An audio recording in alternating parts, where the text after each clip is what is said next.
Hi, everybody. It's episode 622 of PodQuest. Hey. It is Wednesday, July 15th, 2026. I'm Chris. With me is Drootin. Hello. And Walnut. Yeah, I'm here. We've got too much to talk about this week, so there's no small talk. Rich, what's on the agenda? Man, you're Mr. Business today. Jeez. I mean, there's a lot of stuff. Drew did some sports stuff and wants to talk about other sports stuff. Is there any better way to explain that though? I wanna complain about Sea of Thieves current season and get your guys' opinion on it. Cobb, you played Digimon Story Time Stranger. And I started playing Dragon Quest Builders too. So yeah, we got a lot going on. Drew did a lot of sports stuff.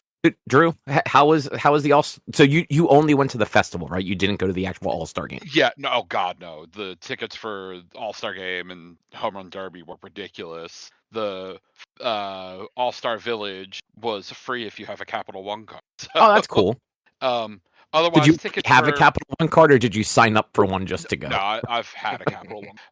Otherwise, tickets were like, I think somewhere between 15 and 30. I forget because that's actually still not bad. And I guess for anyone that's not sure, the MLB All-Star game was in Philadelphia. Yeah. I did not know. I did not realize they were doing that.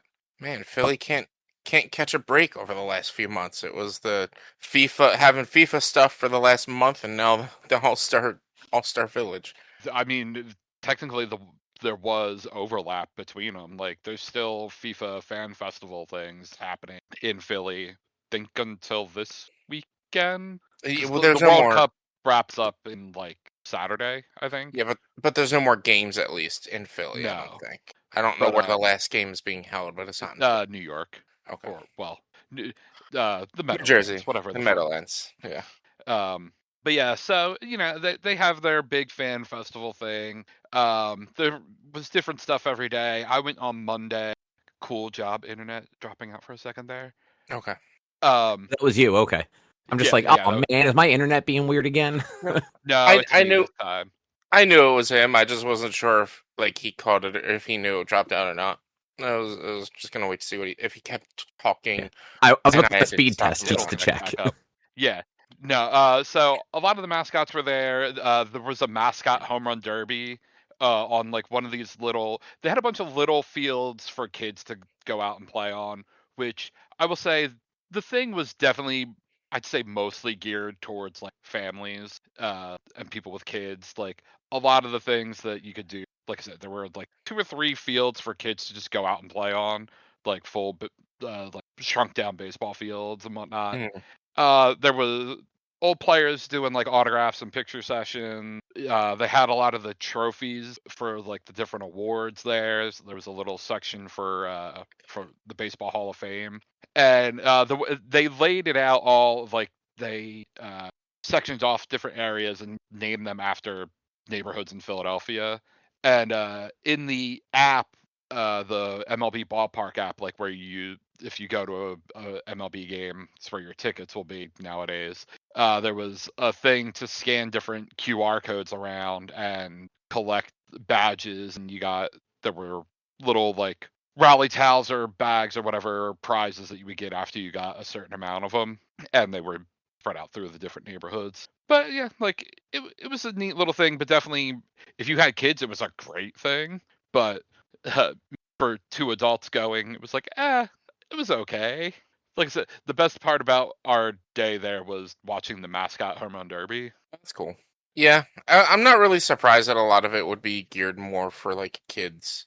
When is the All-Star games? It was yesterday. It was yesterday. The All-Star game was yesterday. The home run derby Monday. When was or is the celebrity game? Did the celebrity game happen already?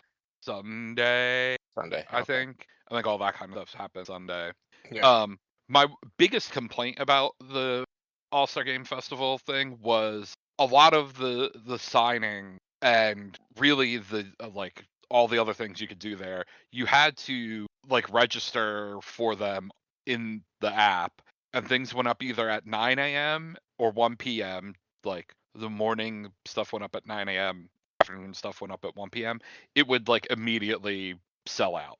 Yeah. So yeah, of course. Like there was like batting cages and whatnot that you could have done, but you had to register for it, and it was gone immediately. And it was like, are there really that many people here? Are like bots just grabbing these things or something? Because scalpers set up bots to just register for everything. That's annoying, but Yeah. like, I guess whatever. At least that day there wasn't anyone doing a signing that we like really wanted to go have sign something.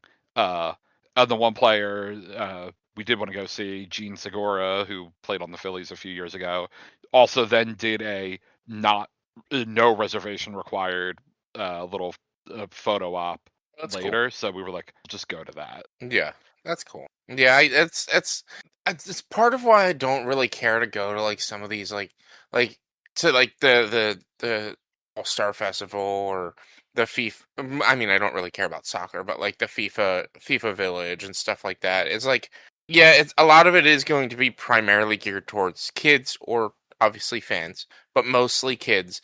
And yeah, it's even PAX sometimes, and the way things are put together, like there's just so many people, and they don't plan properly. A lot of these places don't plan properly. Like last year with PAX, I couldn't get into Jacques the Whipper because they put him in the smaller room. Mm-hmm. They planned that very poorly. Like obviously Jacques was going to be one of the bigger like people to play, and even Iffy's panel Mm-hmm. I think was closed off before I got in there. Which that I'm a little less shocked at that they put it in the smaller room.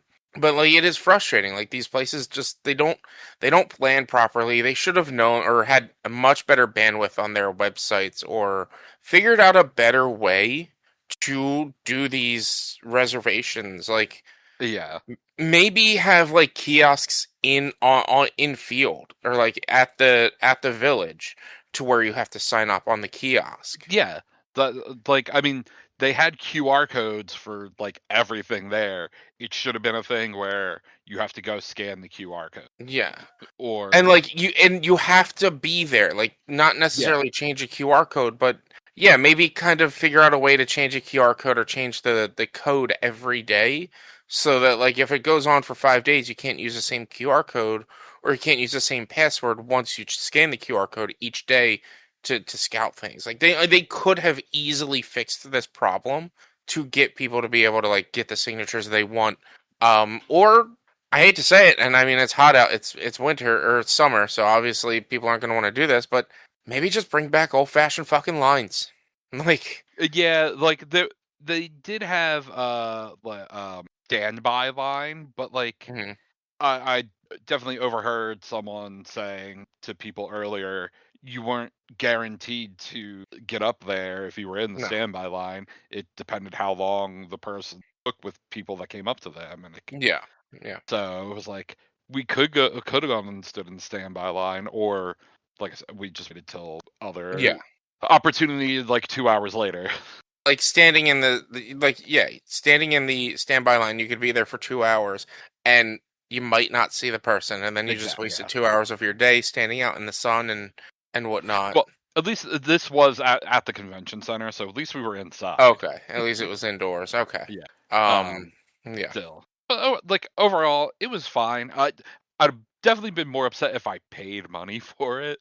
hmm Having gone for free, I was like, eh. But like I said, for a family event, because like we looked at home run derby tickets.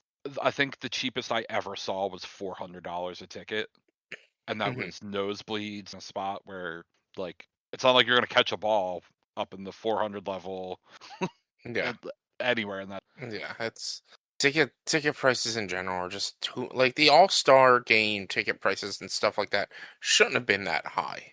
They really shouldn't have. Like $400 for nosebleeds for the home run derby, that's bullshit. That's absolute bullshit. Yeah, and And then that's not like scout prices, that's basic no, prices. that was resale. I have no clue what Okay, face that's a value resale. prices were.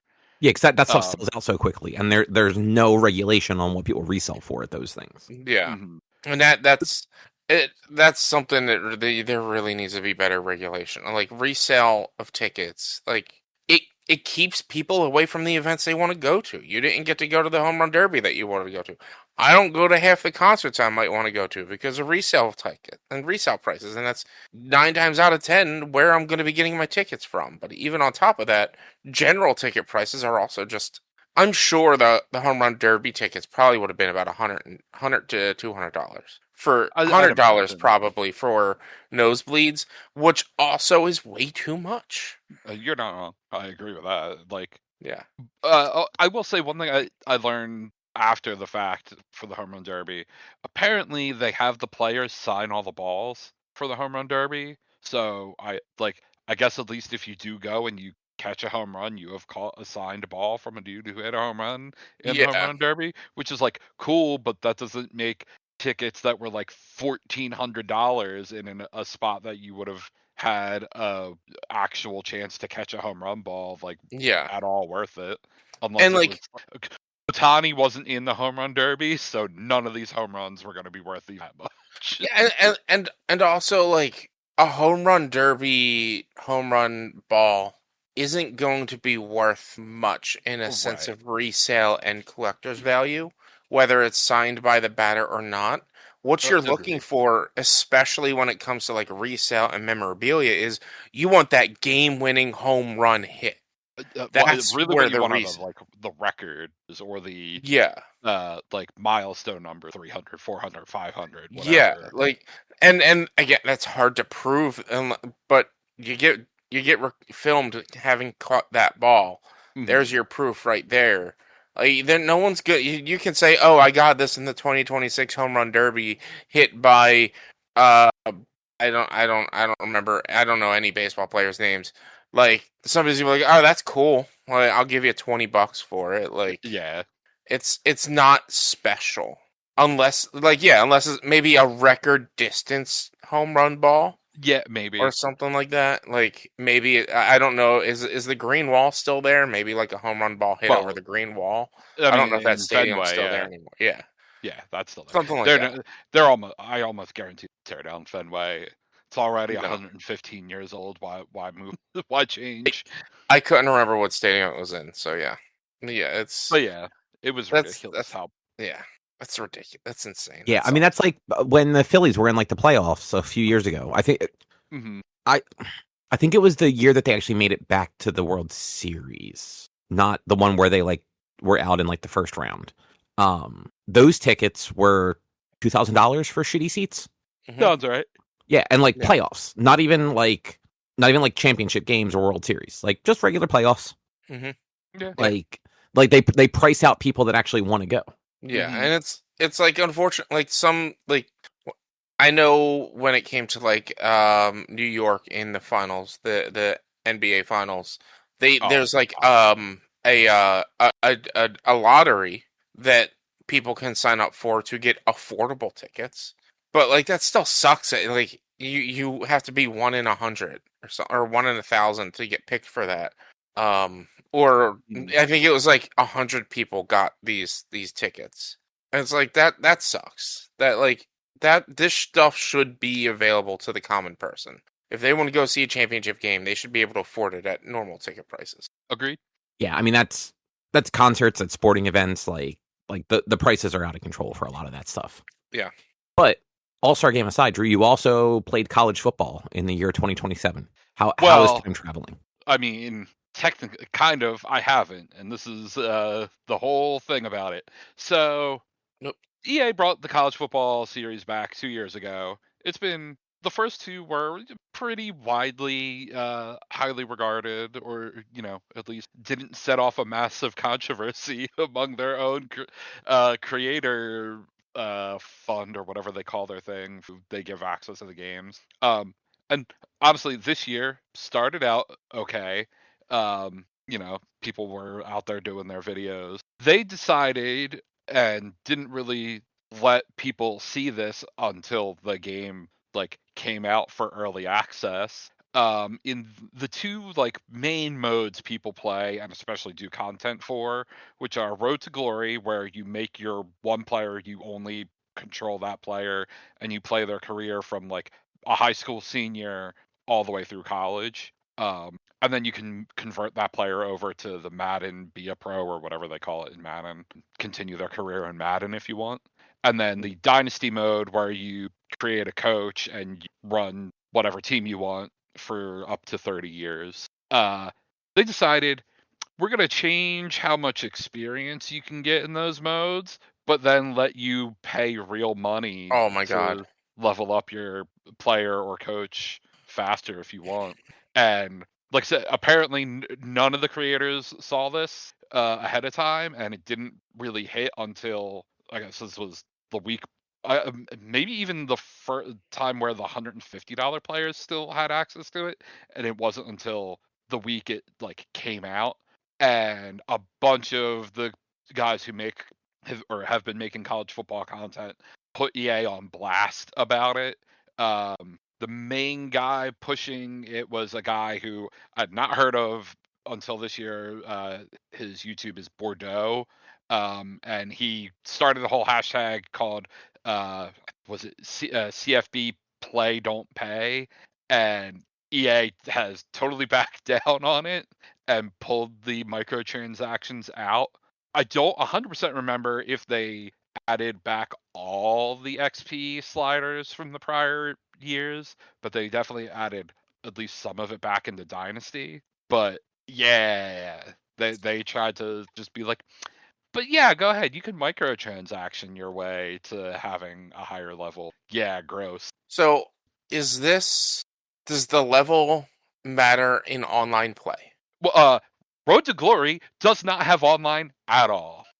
Oh, and so the level is just for Road to Glory. Well, and then Dynasty, like, I mean, I guess your coach level kind of matters, but like it doesn't that much. But also, it was also in the single player Dynasty mode No, too.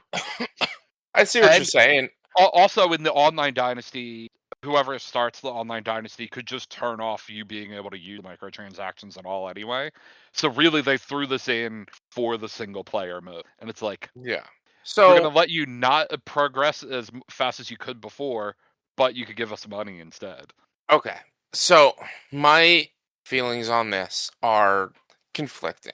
Feeling number one is fuck these microtransactions in this sense. If you're gonna lower the amount of experience people get just to have this microtransaction, that's incredibly predatory and terrible.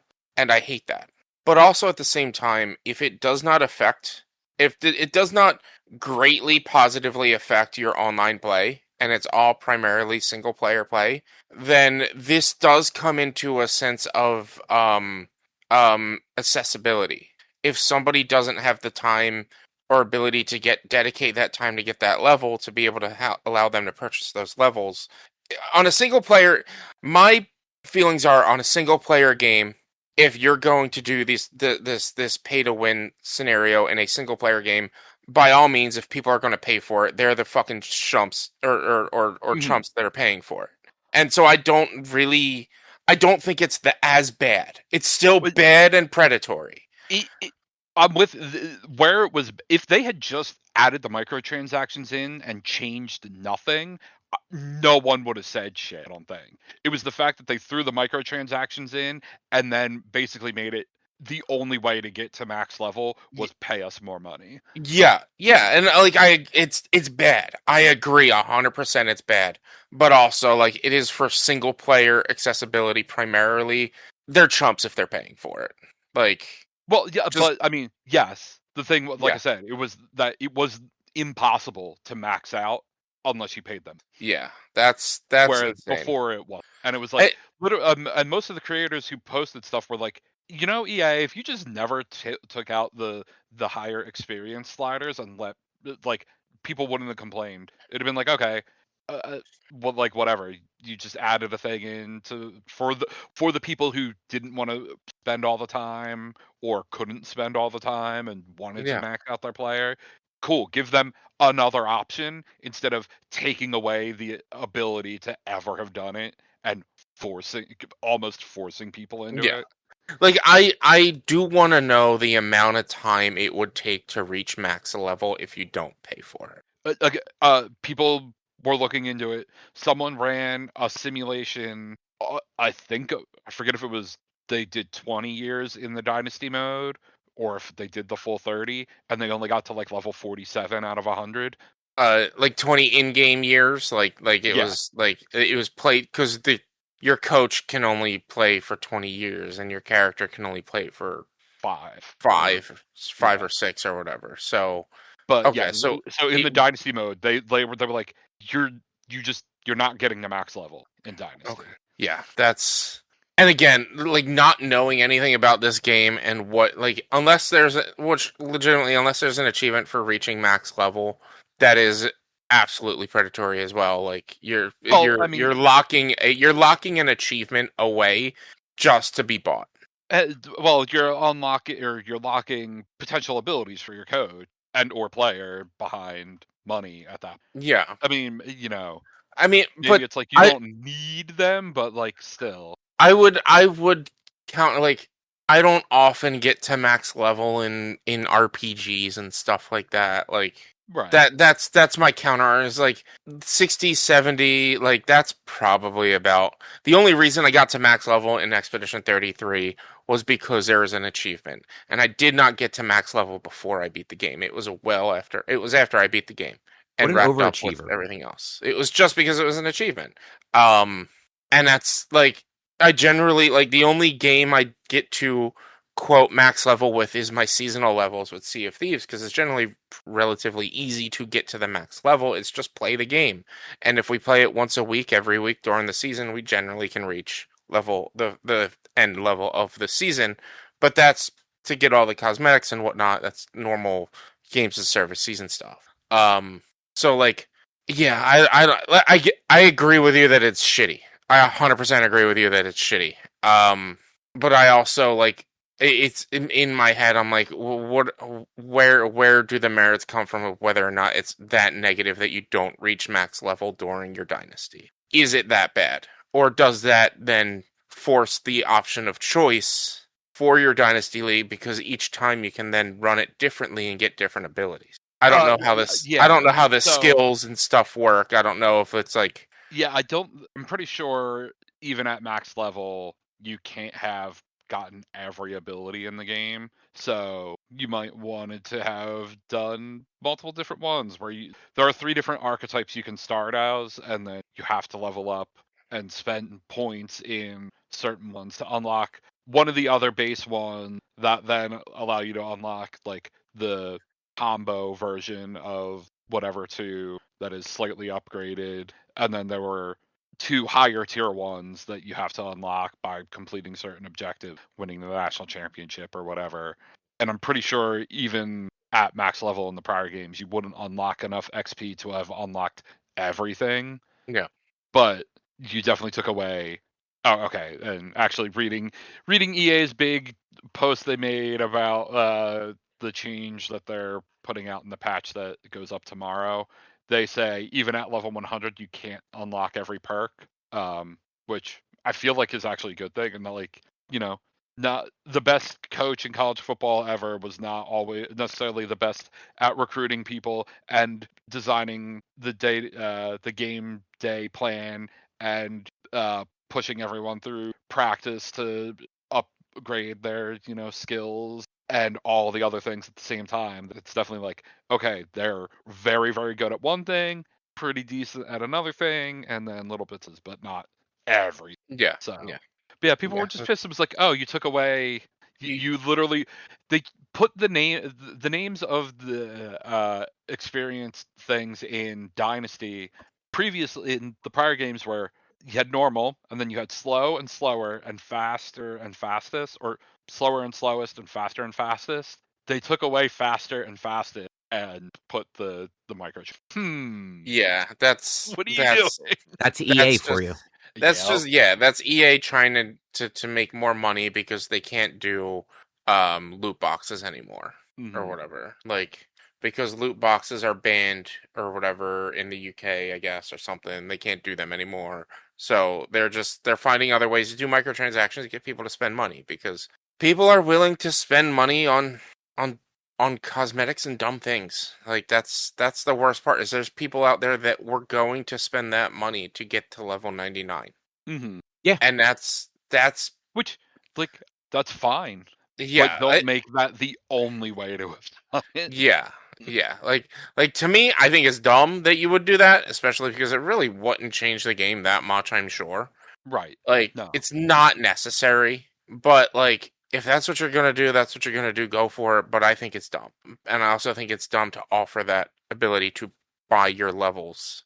And it like I don't want to call it based on just your understanding and explaining to me. I don't want to call it a play to win mechanic because A, it is single player primarily, and B, it doesn't unlock everything, and you still are limited in everything you can get based on achievements throughout the campaign. So like it's not really a true pay to win, but it's No. still like it's within that nature, and it's just icky and gross. Like, it is in the Dynasty mode in online. Again, people could, and I would be shocked if across the board weren't turning it off in the online. You would have an advantage in the online if you went ahead and in that you bought up to level 100 at the very beginning and no one else did, because you would just be able to recruit a lot of the players better. And you could really go down the lines and like build up your recruiting and the I forget what it's called, but the one that boosts your player attributes on for games, and just have that slight edge every game. But you're also not necessarily actually playing against a human player in every game, even when you're playing online. So it's like not the grossest thing in the world, but a little bit. But Yeah, again, it like was the getting rid of the 2 higher tier XP things and then being like, money, please. yeah, agreed. The part of it is a gray area, but a lot of it is just very like that's not cool. Like it's definitely not cool. Yeah, no. But yeah, Yeah. that was the whole thing, and it was just very funny how quickly EA started to back down, and they like, took a half step back down, and then we're like, fine, we're taking the microtransactions out. Yeah. Yeah, that is one of the reasons why like I just don't play sports games. Like I like hockey games and stuff like that, but like the way EA does them, it's just kind of shitty. Mm-hmm. Yeah. Well, I think the biggest thing, a lot of people are speculating the reason why they decided to throw this into those 2 modes, where all of EA sports games have the ultimate team mode, where you pull open card packs and get players. Everyone's like, no one gives a shit about Ultimate Team in college football. Like Mhm. Madden and FIFA and I guess NHL it does okay Isn't it enough. Football Manager now or something like that, or Football It's Club? yeah, FC. EA FC or whatever. Everyone still, that's what it is. But Yeah, but they don't like FIFA anymore because FIFA is those a shitty 2, organization. So the Ultimate Team do incredibly well in Madden and especially yeah, FIFA. Like I forget what it was, but a few years ago it was like, oh, they make like hundreds of millions of dollars a year just off Ultimate FIFA, and it was like, oh yeah. But well, yeah, everyone just plays Dynasty and Road to Glory college football because those are like the college football experiences where it's like, okay, cool. Madden has 100 years of NFL players that they could be pulling from in Ultimate. I guess college football now they kind of have access to a lot of old players, but I don't know exactly how much they do. So it was like, yeah, people aren't playing college football for the most part for the current players in card packs. silly games. So yeah, that was the fun college football stuff. So like I said, that patch where they're mostly changing the XP back for Dynasty goes up tomorrow. So we're probably starting Dynasty tomorrow. Nice. Rich, what happened to Sea of Thieves? So very similar, honestly.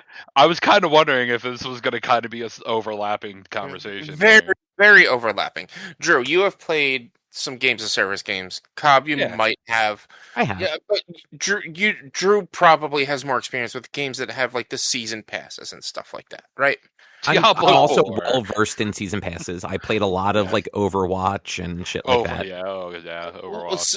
So does Diablo 4 have a sense of like you level up throughout the season, like that gets you cosmetics and stuff like that? That's what I'm talking about. Yeah. Season passes. Yep. Okay. So yeah, you guys have some experience and knowledge in it. Generally, those season passes are done in a sense of you play through the game, and if you reach level 99, there's some things you don't get, but some things you do. Or if you reach cap level 100, whatever. And if you buy the season pass at that point, you get everything. Like they back pay you, and some of the rewards you get are even the coins that you can get to buy the season pass. So Yeah. like What was it? Apex? Apex, There was a yeah, good while where I bought the season pass once, played enough where you unlock all the yeah, money you just spent on the season pass, can buy the next season pass for the same, not spend any more real money on it. yeah. I bought my very first season pass of Sea of Thieves. I bought 2 years ago, something like that. And I have not had to put. I had to put $10 down to get the coins to buy it. Not even because part of the season pass even came. No, I think it was a full $10. But I put $10 down, bought it, and then haven't had to put money in until this season. And I only missed one season, and I didn't buy that season pass, so it shouldn't have affected my overall bottom dollar. I didn't have to put money in until this season.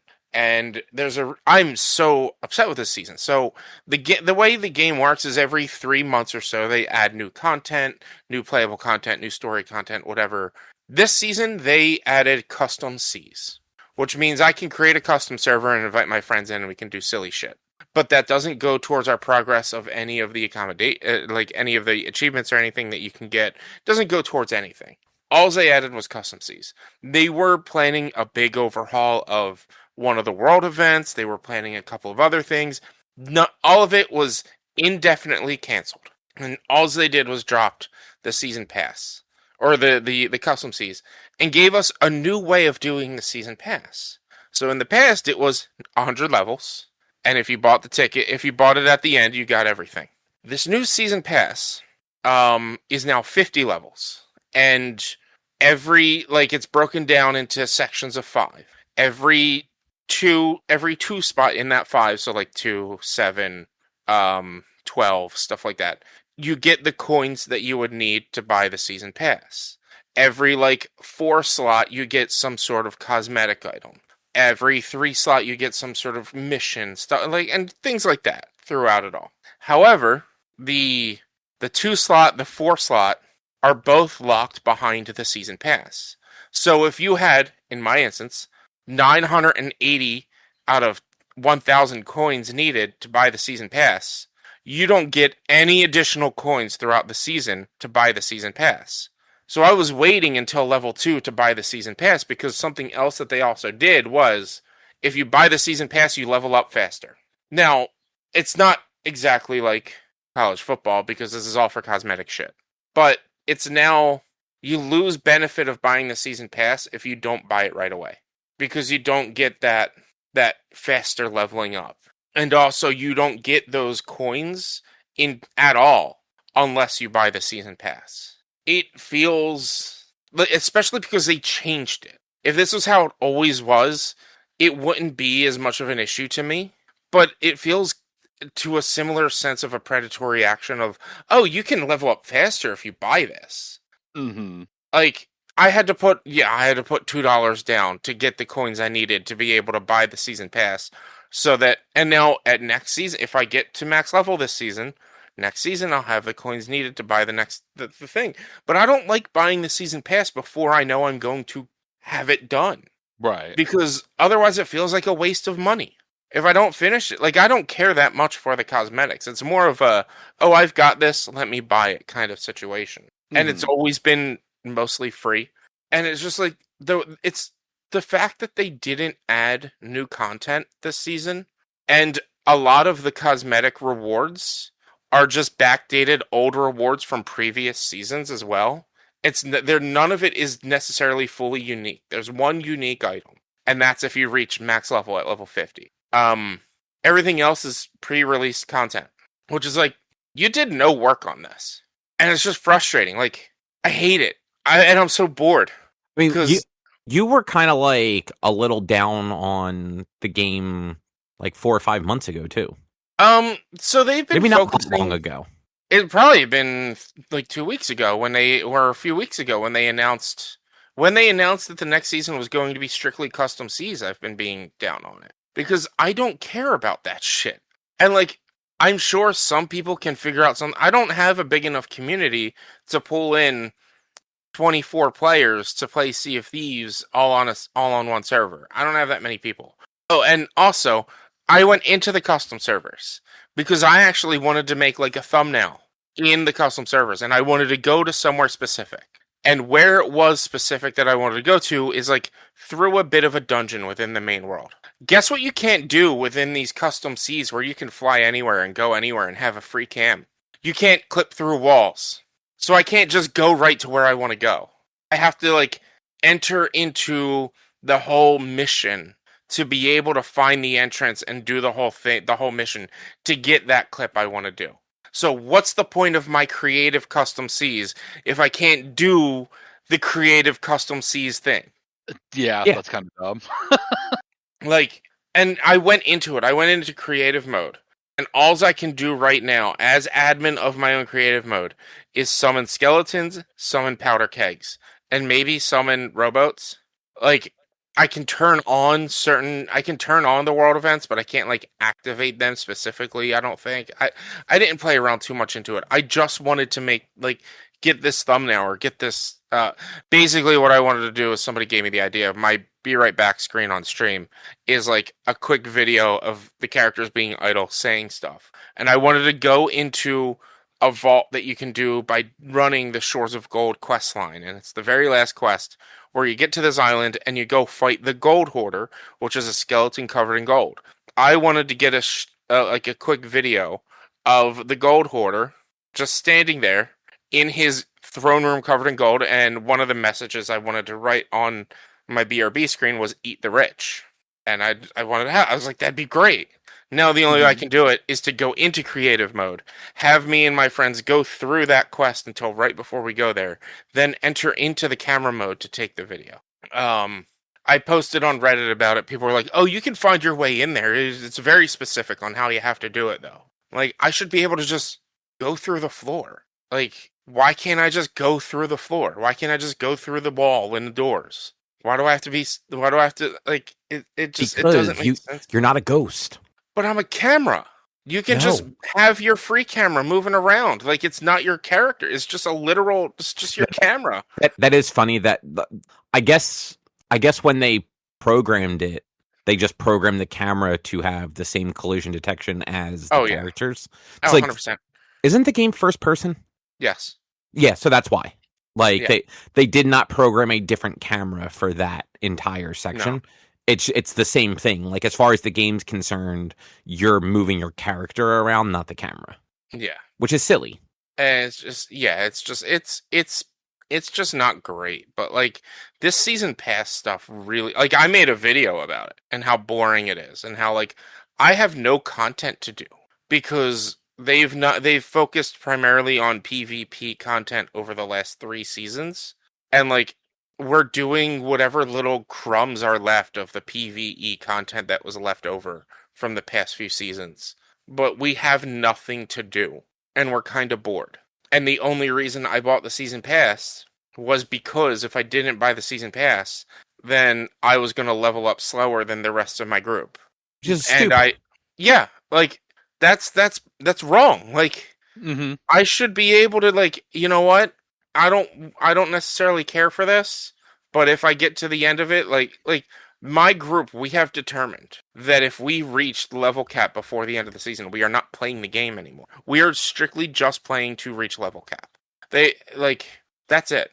And we are, after 2 weeks, we're halfway through. And there's still 10 weeks left. Now the next 2 weeks, the two of them are on vacation, so we won't be playing. So when we get back to it at 8 weeks left, we're going to have 8 weeks to get half the levels we need, which is going to be more than so. It's going to be so easy. It's such bad design. I'm so mad at it. Like, oh, buy the season pass and you level up faster. So if I don't buy the season pass, I lose. If I don't buy the season pass till the very end, I lose that benefit. Mm-hmm. And then if I don't buy the season pass, like I'm not going to get the 20 coins that I need to buy the season pass without spending some money to get it anyway, which then next season I should have the 1,000 coins, but every season they gave us extra coins. If you bought the season pass, you got more than the 1,000 coins. And there have been times where I've bought like a cosmetic here and there, and that's why I was like a little under, is because I needed that one reward or those few rewards before I could buy the new season Yeah, I'm so mad about it. It's just so I'm pretty. A lot of the community is not happy with this season for sure. People are agreeing that they've left the PvE players out entirely, and they've not given us anything to focus on. The fact that they wiped an entire update to a world event is just frustrating. And like, so what it is the Kraken will attack you randomly, and it is considered a world event. If there's no other world events active at the moment, there's a chance you could get attacked by the Kraken. Um, we generally, and it's supposed to be rare to be attacked by the Kraken. My group gets generally attacked by Kraken once a month. We got attacked 2 weekends in a row, or 2 weeks in a row. And it's the worst world event. It's kind of a good thing they wiped it then. No, they didn't wipe the whole world event, though. They wiped the update of that world event. The Kraken is still there. This season was supposed to be based around updating the Kraken event and the world events entirely. Okay. But primarily the Kraken. But they have indefinitely suspended that update. You know why, right? They couldn't get it to work, or they couldn't figure it out. They're still owned by Xbox, right? Yeah, it's rare. So. Microsoft. There's a good chance Xbox stopped giving them money since Xbox is firing all over. Well, their I mean, studios. the cancellation of the event was months before they started these layoffs. It was like 2 or 3 months ago. Oh, was it that long ago? Yeah, it was before they even. It was before the Summer Games Fest, which was last month, right, that they announced that they that they were putting that on hold indefinitely. They were putting that update on hold indefinitely. So it's rare. I don't think it has anything to do with like the Xbox layoffs at the moment, because so it could still, because it's not like Microsoft could have simply not been giving studios money to do things, because like Double Fine also has already managed to go independent again, and that is an awfully fast turnaround if they only just found out about it themselves. Yeah. I mean, my response to the whole Xbox stuff is like, this is what happens when you give all of your games away for free. Basically, you don't have the money to publish them anymore. Well, they also they don't release games. Like, well, they publish. They bought all these studios, and half the studios that were supposed to be releasing like the big AAA games, they haven't. But all of the games of the studios they bought are available day one on Game Pass. So they're not making any money from people buying these fucking games because everyone has Game Pass. Yeah. But like, well, I mean, they make the money from Game Pass, but Game Pass has not grown at the level that they hoped that it would. My point, like, that's like Game Pass isn't $12 a month for PC players, and what is it, $17 a month for Xbox Ultimate Game Pass. That's not going to get you that much money to be able to continue to publish AAA titles. Yeah, but like the problem, like, and again, part of the problem is too, like, they weren't releasing games that people wanted to buy, because like no one really seemed to care about Halo Infinite. Like, that game it was a flash in the pan. It came out and then immediately disappeared. Whereas most other Halos, like, they stuck around for a little while. Mm-hmm. We've gotten a couple Forza, but like literally, like Forza Horizon 6 it's been like 4 years since Horizon 5 or whatever. There's been there's the new Fable got announced like 6-7 years ago, still not out. They announced a prequel to Gears of War. There's other games I'm drawing a blank on that have just either been canceled or in development hell, or like the only stuff that's coming out are like not bad games, but like games from like smaller studios that aren't going to drive sales. Like, it's like the smaller games, like the Double Fine games, like Psychonauts is not going to drive sales.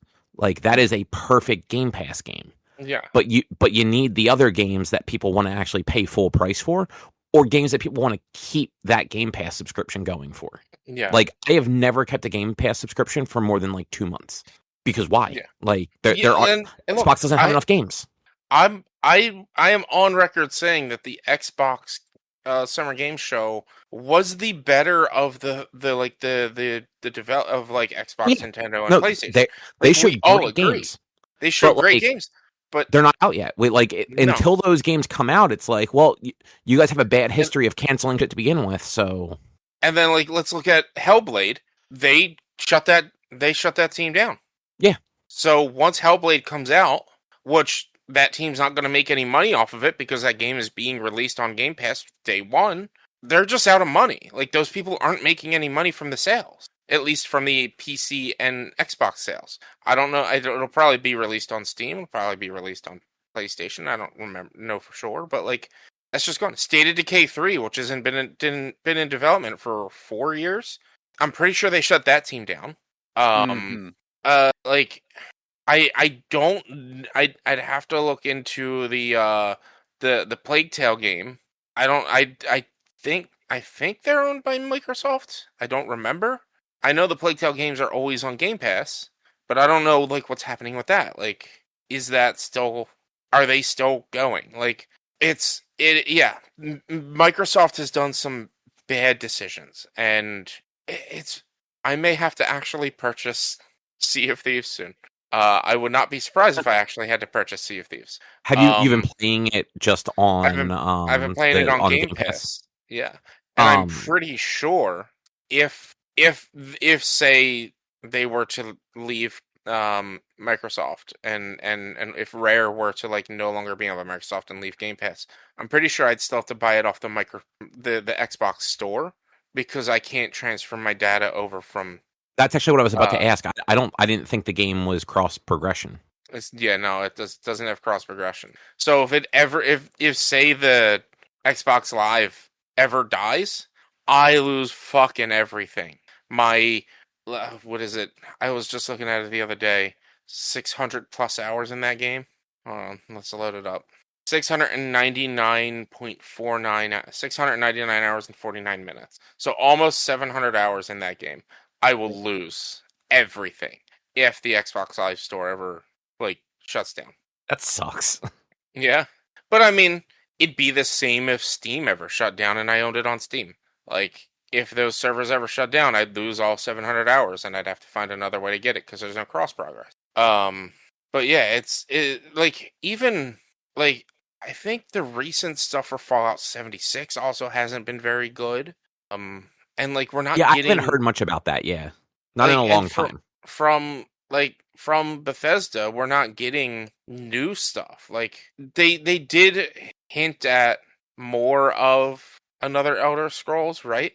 Well, I mean, they announced Elder Scrolls 6 a lot. 6? I know, right? but they didn't they recently release something about it, like something very minor. Maybe as well. I don't remember. I don't remember. I'm not seeing anything in like my notes from like the Xbox showcase, but like we haven't gotten anything new Elder Scrolls besides Elder Scrolls Online. We haven't gotten anything new Fallout besides Fallout 76. Like Bethesda, the newest thing they're working on they're releasing is Doom: The Dark Ages 2, which that's Bethesda just actually I guess does Bethesda publish that because that's id Develops, which Microsoft gutted that studio. Yeah, so Microsoft's just making bad choices. And people are saying PlayStation's making bad decisions by discontinuing physical games. But I mean that too. that is a bad decision. 100% is a bad decision. The wild thing with that too is like they announced that like a week after the news broke that like an entire catalog of digital movies was just removed from the platform, and anyone that bought them no longer has access. Yeah. So people that owned those digital movies, because like Sony lost the deal with whoever like the distribution studio was, they're just gone. Like they can't ever watch those movies that they paid for again. And now Sony's just like, yep, and now none of our consoles are ever going to be on disc again. Like you have to rely on our servers to be available to download them forever. Yeah. The company that has also been terrible about backwards compatibility. Yeah. I mean, they've not been that bad about backwards compatibility. Like this generation, I mean. Oh yeah, no, I mean Nintendo's awful too. Nintendo does like one generation at a time. Like every time they go to a new one, it's like, yep, you can play the last one on this console. Unless they do like a form factor change, like the Wii U to the Switch. It's like no. Yeah. These don't go.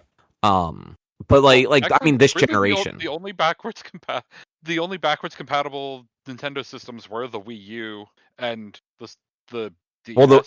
the GameCube was backwards compatible on the Wii. Oh, okay, The yeah, the Wii U, and then like the Wii U, I think played 3DS. both of them too. Yeah, the DS and 3DS, and then the Switch and the Switch too. Oh yeah. So yes, you're not wrong. Oh, and like technically, I guess technically all the Game Boys, until they got old enough, because the Game Boy Color could play Game Boy games, the Game Boy Advance could play Game Boy and Game Boy Color games, the DS could play Game Boy and Game Boy Advance games. None of them are fantastic, but I more meant this generation where Sony's just no one wants to play old games. Why would we make them available to anybody? Yeah, I mean, that was their messaging when the PS5 released. Yeah, aside from the PS4 game too. But... Yeah.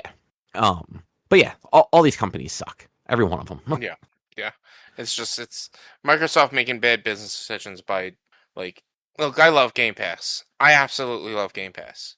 I've always known that it wasn't going to be very sustainable. It's a great deal for the consumer. It's a shit revenue stream for a company, especially if Microsoft hadn't spent the last 5 or 6 years spending billions of dollars buying companies, it would be a different story. But they wasted so much money buying things like Activision, and all these other smaller studios that they don't have money. I mean, they do. They're Microsoft, but Microsoft isn't funneling money into Xbox if it's not making them anything. Which, I'm sure in the long run, them buying Activision makes it cheaper for them to host Call of Duty on Game Pass than it would be if they had to pay Activision to do it, because now they don't have to pay. Call of Duty, one of the games that is no longer day one. I'm pretty sure Call of Duty is what tier Game Pass you have. Is it still day one for the ultimate tier? Yes. Okay, I thought across the board it had gotten pulled off of it, and it was now a 3-month delay or something. Actually, no. Okay, so Call of Duty will no longer be part of the 2 subscriptions immediately when they come out, so they can buy the title or wait till at least the next holiday. Oh wait, hold on. Flagship Xbox Game Pass Ultimate Service, which allows gamers to download titles on PC and Xbox, has been cut to $23 a month from $30. The more limited PC Game Pass is now $14, down from $49. Oh, okay. No, never mind. I misread that when I looked at it the first time. Yeah, Call of Duty not in Game Pass anymore. Yeah, because that was kind of the thing when they dropped the price back when the new CEO took over. I think Call of Duty was the only game that they did that with, but I wouldn't be surprised if other first party stuff ends up in that bracket too. It'll be there eventually, but they want to make the actual sales first. But anything else about Sea of Thieves though, Rich? Halo will be on Game Pass. Yeah, I mean, is there a Halo announced? Yeah, Halo Combat Evolved. No, Campaign Evolved. Whatever. Yeah, but yeah, I mean, that is also a remake. I meant I didn't know if there was a I mean, it's not necessarily a remake because it's got 3 new levels in it. Bullshit. But it will be available. Edition remake with DLC. And just real quick on Game Pass, apparently they're at about 30 million subscribers now, which is down from 2 years ago. And apparently, I don't know when they said it, but at one point they had expected at this time, mid 2026, to have 77 million subscribers. So they're less than half to where they thought they would be. So sounds about right. That's also probably why they've been fuck all of this. We thought we were going to have double the money we were going to have. Is there even 77 million gamers out there? Yeah. Well, I mean, but is there... I guess the better question would be, is there even 77 million PC and Xbox gamers out? Yeah, absolutely. Yeah, there's hundreds of millions of PCs out there. You have to remember, it doesn't have to just be people that want Game Pass for Halo. It's people that might want Game Pass for the little things. Nobody saves the world. I know, but it's just the idea of 77 million people is so much that I mean, they've apparently sold 34 to 45 million Xbox Series systems. So let's conservatively say 37 million people have bought Xboxes. Also, And then- Steam has approximately 132 million monthly active users Yeah. and approximately 69 million daily active users, with over 42 million users online concurrently at peak times. Yes, but you can. There's definitely older Steam games. There's definitely people out there that have Steam that can go on Steam, but may not have actually actively bought a game on Steam in forever. That only have it for a handful of games on an older PC. Like, But still, 132 million is still almost half of what Xbox expects to have. So when you factor in all of the Xboxes too, if half the people that have active Steam accounts also have Xbox accounts on their PC, like, yeah. Well, I mean, there you go. There's those people out there that are strict, like I only get games on Steam or I only get games on Xbox and whatnot. And blah blah. It's just that number of 77 million people. Like that's just such. It's such an unfathomable number. Like to me. But like you have to like they Yeah, figured that out. Like it's not like they just decided on it. Like they looked at their market data. They looked at probably how many people are on the Xbox app on the PC and how many physical consoles they've sold, and just went, okay, yeah, no, this is if our numbers continue going this way, like this is what we would be at. Yeah, like, and they bought everything planning on those numbers to go that way, and they didn't.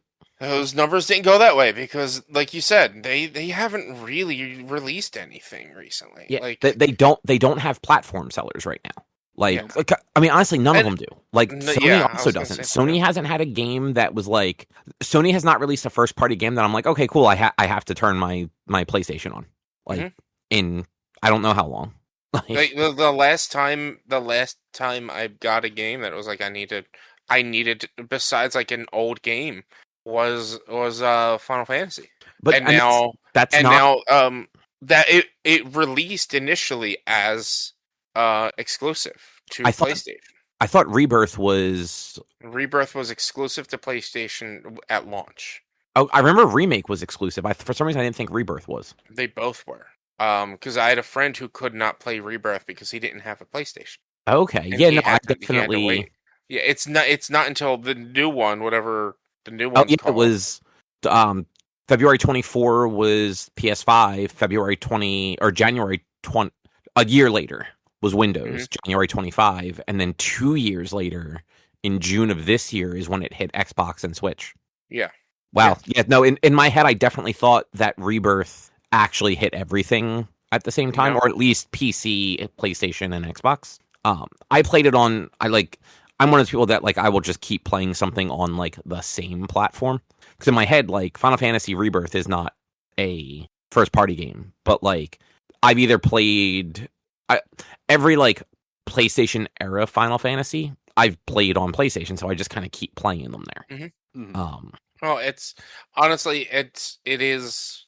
I'm like similar. Like if I were to go play Jedi Survivor, I would want to play it on my PlayStation because I played Jedi Fallen Order on my PlayStation. I'm considering most likely getting, probably because I feel like my PlayStation can handle it better than my PC can, for the next Final Fantasy VII remake. Like you can also get Halo on your PlayStation.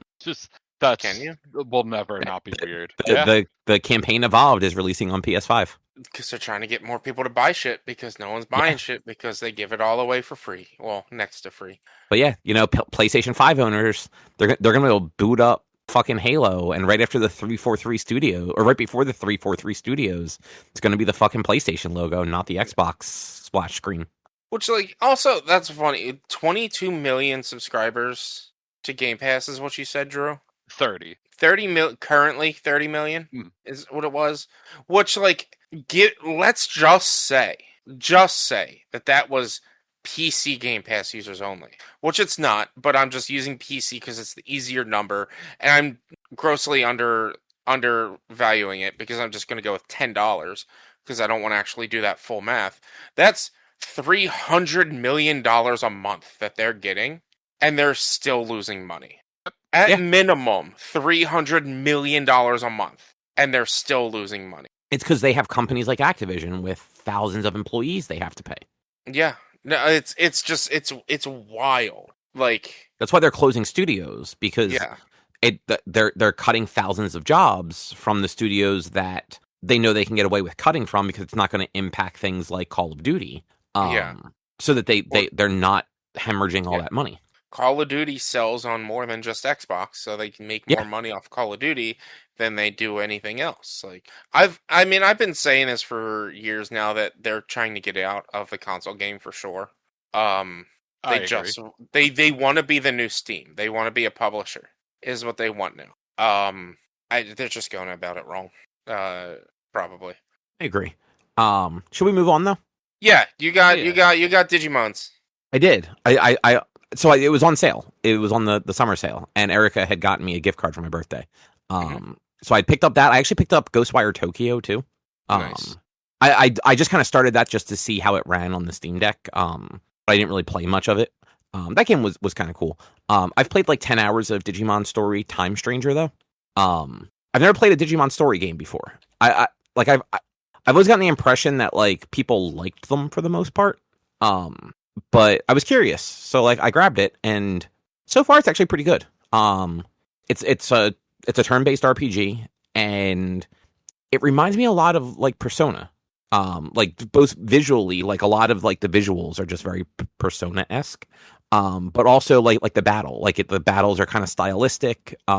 You play a government agent person who is in their, I'm going to say early 20s, I guess.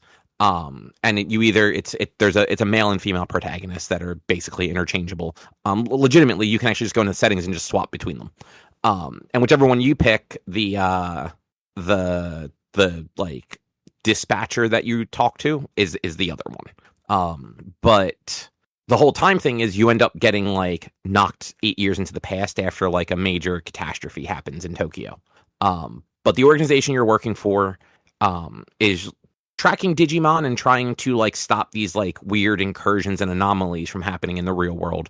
They don't really know much about the Digimon beyond that, like them coming into the real world is causing like actual issues because a lot of them are aggressive. And like I was reading up online, like some people like compare it to Pokemon, and frankly, like the comparison's just not there. It's so wildly different. But one of the first things that happens before you get into like a fight is you get given your first Digimon, and you get to pick from 3 of them. And it's literally like the dispatcher's like, I'll send you a partner to fight with. And it's 2 of them were from the cartoon. I forget who the third one was. One of them was Patamon, the Digimon that turns into Angemon. And then the other one was Devimon, which is like the little like bat looking thing that eventually turns into like Devimon. And I'm drawing a blank on what the third one was. But it's got it basically has like the rock, paper, scissors weakness They're mechanics. All from the first season. Who was the third one? The seal looking dude. Patamon. Right, Gomamon. Yeah, the one that turns into the giant walrus. Right. Yeah. Yeah. But the only Patamon and Gomamon were partners. Yeah. Devimon was like an antagonist. In the first series, yeah. But yeah, so like you pick that, and like it becomes just turn-based kind of RPG mechanics. It's like I was starting to say a second ago, they do the like rock, paper, scissors style weakness resistance, so it's easy to kind of drop into. It's the Digimon are either classified as data, vaccine, or virus. So like viruses are strong against data is strong against vaccines for some reason, and the vaccines are strong against viruses. Okay. And so like you kind of just like build your party to that. You end up, so I think there's an infinite number of slots for Digimon. But you essentially have a 6 roster team, plus 3 spots for guest characters. And so far, like 10 hours in, I've almost always had a guest character, unless I'm doing side missions. But I like the way that they have like the battle set up. It's similar to Persona, but without limitation. You have like your core 3 those are the ones that are there at like the start of battle, and they're actually on like the screen with you as you're exploring. When you get into the fight, if like you get into a fight and you find out that like one of the things you're fighting is resistant to who you have out, you can just swap to one of your 3 from your basically your backline. And there's no penalty. It doesn't use a turn the way like swapping Pokemon or anything does. It's literally just like in Persona, where like the main character can just swap between their personas mid-battle to match up with like the weakness of the enemy. And similarly, you don't actually use a turn to heal anyone unless you're using an ability to heal. If I just pull out like a healing item to heal somebody up, I still get my turn with whichever Digimon it was to do an attack. And it does the turn order on the screen, which I always appreciate in games because it lets you kind of like plan and plot things out a little bit better, especially when things like speed boosts actually impact the turn order.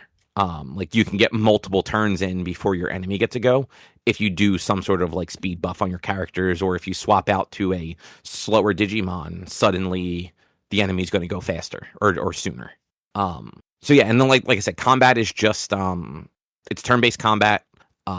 There is like a little bit of like active reaction stuff in there. So if you get a critical hit, you get a quick time event on the screen that if you hit it right, your character will do up to 3 additional like quick attacks on the enemy, which is great for just like chipping things down, especially if it's just kind of like trash mobs you're fighting. Trying to think what else is kind of the combat. As far as like movesets go, every Digimon seems to have just like one kind of core skill, and then they can essentially just learn any other skill you find. Like you can buy new skills for them, you find them in treasure chests.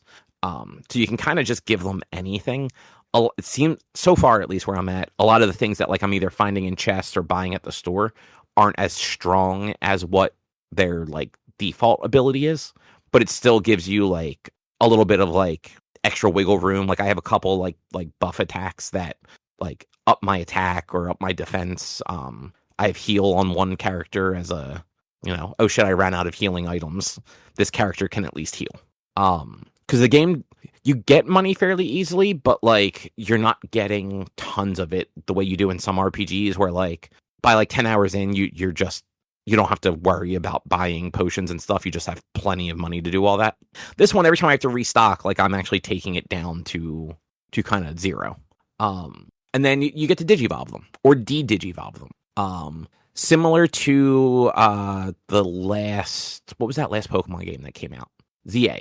Like in ZA, it didn't just auto-evolve them. Digimon doesn't auto-evolve them either. You actually go into the settings. You get a little notification if anyone's ready to evolve. But everyone has multiple evolution paths. So like Patamon was the first one that I grabbed. When I reached the level, like my character level that I could evolve them, Angemon isn't like the only option. In fact, like you don't actually see the options. You see like very nondescript kind of like blacked out portraits for who they can evolve into, unless you either already have the Digimon or have like encountered them in like a battle. Then it'll be like just like a shadow. And you can see all of them. You just can't necessarily do any one of them. You have to kind of like get different stat combinations to evolve into different forms. So like a high health and high attack, you might go one way. High defense and speed, you might go another way. Which I think is kind of cool because you can just kind of prioritize doing those certain things to get like a Digimon that you haven't unlocked yet. And because everyone seems to have at least some commonality between them, you don't necessarily have to grind like the same Digimon over and over to like unlock all of their paths. Like there are plenty of them that have like something that's the same between them. Like one of the slime monsters. I have like 4 different so the mid tier is like the rookie. That's the one that like they all started with in the cartoon. And then like from there it goes to champion.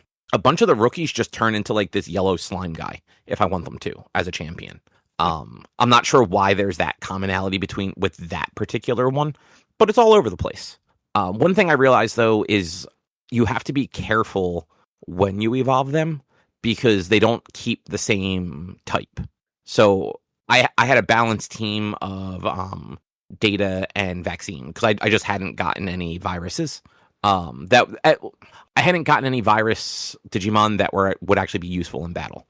And then I digivolved them all up to champion level, and I had like 1 Vaccine and 5 Data after that. I'm like, well, fuck.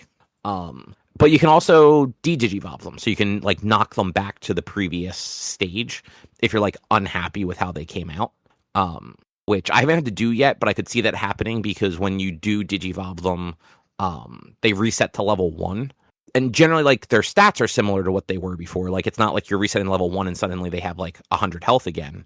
But sometimes like their attack might dip too low, and if they were one of like your main parties, if their attack suddenly 200, they're kind of useless. Like, yeah, they might have 1,000 HP, but if they can't do any damage, you're not going to be winning fights. So like keeping them all kind of like level in all their stats is actually takes a little bit more like thinking and planning. One thing that's kind of frustrating is they have this, they call it the Digi Farm, and it's basically again similar to Persona. You essentially go to the Velvet Room from Persona, which is like this weird pocket dimension. In this game, it's like a hotel, and you go up to the concierge, and they have they offer to show you the Digi Farm, which is just kind of this like weird little like globe that you can spin around that you can just drop Digimon into. And while they're there, they still level up. That is actually one important thing. Like it's just XP share. So every time you fight, every Digimon you have levels up, whether they're your main party, your backup party, kind of in like the box archive or at the farm. They're always getting experience. But the farm lets you set them to like training tasks that will like raise their HP, raise their intelligence, like all the different stats. But it takes, I want to say it's 30 minutes for the training, like 30 in-game minutes. You have to be playing for it. And you have to go back to the farm every time if you want to like change anything. Like there is no like remote control for that stuff. The only thing you can do without going there is you'll get a text message from like the concierge, and if you just hit A on those messages, it will just have the Digimon do the exact same training again. But if you're in there trying to like if I wanted Patamon to evolve into Angemon to be like the cartoon, I think it needs like, say it needs strength and intelligence. I have to make sure that it's doing training for both of those. I now have to like make time to like go find one of these entrances. Cause like they're not rare, but they're also not like super convenient to go to either. Like there's usually at least one in like the dungeons when you're doing like the story missions. But they're usually kind of at the end before the boss or at the very beginning. So if I get the notification that like the training's done, I'm just kind of stuck waiting until I finish the dungeon before I reasonably can go take care of that, unless I want to like do a bunch of backtracking or something silly. So that is one kind of annoyance, but like the rest of the game's been fun. The story's been kind of cool. It's very anime. Like I said, right now I'm living with an ex-cop who is now a private detective who understood that Digimon were like causing weirdness. His like high school daughter and two like random Digimon that came through like the portal. Okay. Yeah, it's like the weirdest thing. Cause like I said, like the game opens up and it's like let's say present day, and you're like this agent and you get sent to somewhere in Tokyo. I forget where you go, and you actually meet this girl. And she knows you and you don't know who she is. And she's talking about like getting to like the government building because like a catastrophe is going to happen. And then you end up fighting like a rogue Digimon, and a bunch of weird stuff happens. You fall into a portal, you fall back out of the portal. And then when you wake up, you're 8 years in the past, but somehow your phone still works. And your phone still has a connection to like your dispatch partner, who, like I said, is like whatever gender character you don't pick. And they determine you're in the past, and they keep talking to you and all that stuff, but they're not sure how you're in the past. So the game's kind of like trying to figure that out. But one of the first things that happens is you go to investigate like an anomaly, and you end up finding the dad, and then you find his daughter, and the daughter ends up being the girl from the beginning of the game. And you kind of realize like, oh, that's how she knew you, because you came back into the past. But you can't tell them that. So you're just kind of like living in their attic. It's very weird. Sure. Like I said, it's super anime. Super anime. Yeah. But I'm having a lot of fun with it. And it's one of those games where like the combat's like super quick, and it has like a if you run up to things and I think it's you hit the right trigger, you do like an out of battle attack to an enemy. And if like the enemy's weak enough, you might just knock them out entirely, and not have to do like a full battle. If they're not, and you get into the battle, they're at least like already like knocked down a little bit. So like usually you can just kind of like power through the fights like without any real strategy. So it's easy to just grind if you need to. Okay. But yeah, that's Digimon. I mean, I've been enjoying it. Those games are very good. I've never played them, but I've heard nothing but great about all of the Digimon Story games. I've always wanted to play them, but they can be a lot sometimes. Yeah, I mean, this one seems like it's a lot, and I feel like sorry, Benny's barking at people not giving him attention.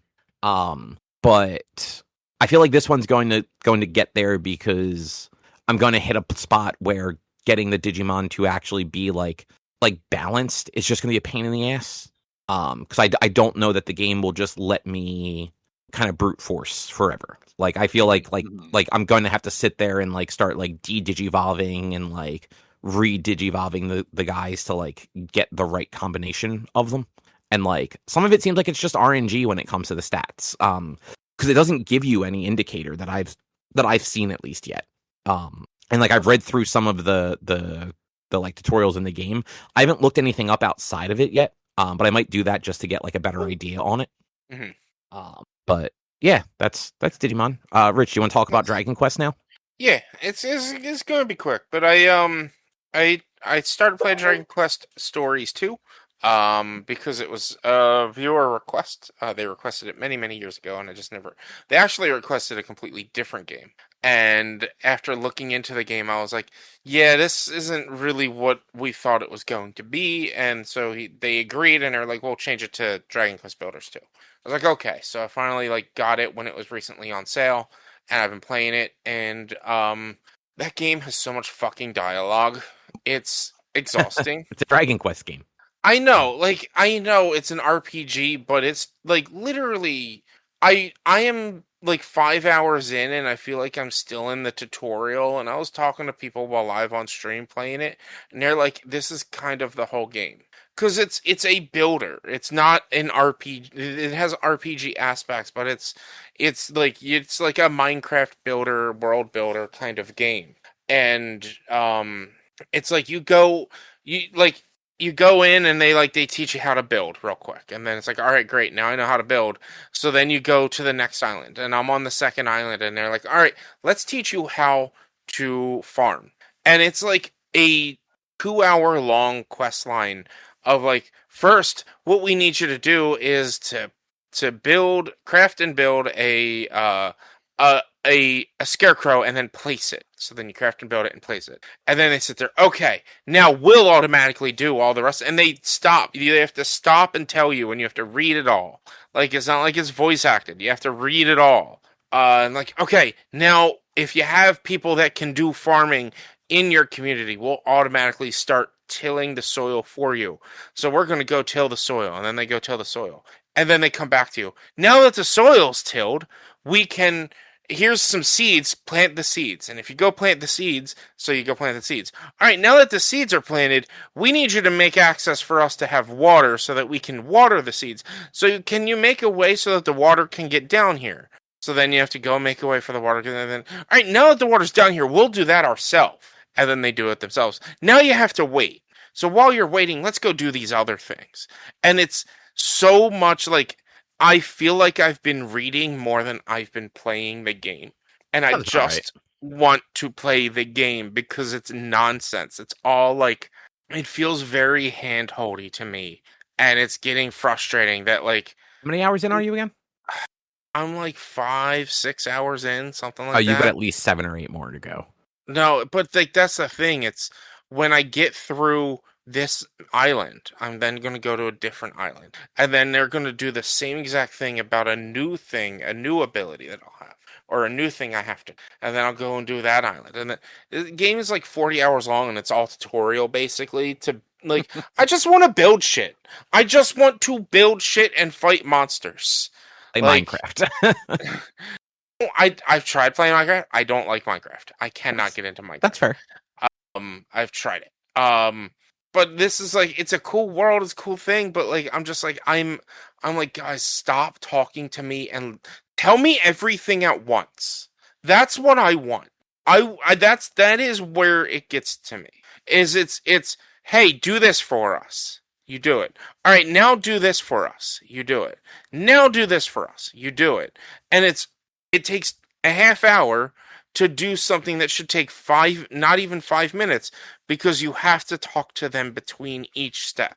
And it's like it's very, very frustrating. And then like there's aspects that they tell you about, but they don't fully explain it. So for instance, there's a way to, when it comes to farming and making a farm, you can actually like, you place your scarecrow, and then if you put a fence around where the scarecrow is, you can actually make the field larger than what the scarecrow's field is. However, you can't make it too large, but they don't explain that you can't make it too large. They just explain, if you put a fence around it with some gates, you can make a large field. So I go to make a large field, and I have gates and fences, and it's not working. So then I have to start like shrinking out my field. I had to look it up, I had to Google it and figure out like, hey, why am I not making a large field? And I had to find where like somebody posts on Reddit. It's like, oh, it can only be about as big as the two scarecrow fields, basically. So I was like, all right, so like only double the size. Like that, the game should have explained that better. But it's like it's a neat concept. And I don't hate it.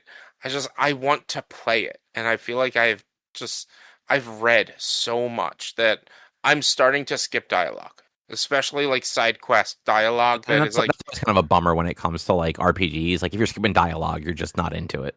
But the thing is, the dialogue I'm skipping isn't. It's like. So the way the game works is like, hey, you have to do this main quest line. And then to do that main quest line, while doing that, here's a bunch of side quests you have to do. The side quest shit is the stuff I'm skipping at this point. Is like I'm speed reading through it. I'm like, this is just, and it's not like a message here or there. It's not like a few lines like, hey, what I need you to do now is build a building for us to sleep, and we would like these 3 things in like one chat box. It is like 5 or 6 chat boxes of them saying, well, now that you're here and we don't like you because you're a terrible builder person, we need you to make us happy. And in order to make us happy, we want you to make us a home. That home, see that spot over there? That spot over there would be a great spot for you to make us a home.